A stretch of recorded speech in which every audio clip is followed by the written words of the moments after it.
So again, I'm being biased here. Forgive me for this, but if you ever wonder why isn't Boyce out there protesting ICE going into certain neighborhoods and getting people here that are not here legally, it's because those people wouldn't be out there fighting for me. I ain't never seen it. I ain't got nothing against them, but I just don't. Why are you so used to black people laying their lives on the line for strangers that wouldn't do the same for them? That's the weird thing to me. That's a mental illness, by the way. That's really strange to me. But let me keep going. I'm getting off topic. All right. So here he says this. He says, in a treaty at Fort Smith, Arkansas, in September of 1865. So take your mind back to 1865. It's September. It's nice and cool outside, and we're at Fort Smith, Arkansas.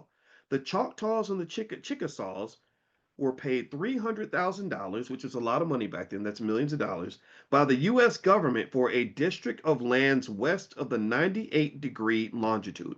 So got that? So they paid them a bunch of money for some land, and they paid the Chickasaws and the Choctaws. Okay. The treaty provided that the United States government pay the Choctaw and Chickasaw legislatures $300,000 plus 5% interest for the land, contingent upon the Indians drafting laws and rules to free all their black slaves and give quote each black slave and their descendants 40 acres of land from each nation. Did y'all catch that? Did y'all hear that? By the way, thank you, Amani. I see you in the chat. Amani's given the links. If you want to get recordings of these book club meetings, Amani's got the link right there. Did y'all hear that? This was a treaty, a contract. They put this on a piece of paper. Where is this piece of paper? Read it again. In the Treaty of Fort Smith, Arkansas, September 1865, the Choctaws and Chickasaws were paid $300,000 by the U.S. government for a district of lands west of the 98th degree latitude. The treaty provided that the United States government pay the Choctaw and Chickasaw legislatures $300,000 plus 5% interest for the land, contingent upon the Indians drafting laws and rules to free their black slaves. Number one, good for them. That's what an ally does. Thank you. I appreciate that. And then give each black slave and their descendants 40 acres of land from each nation. So my next question is, maybe it's similar to your own, is, well, what happened to this land?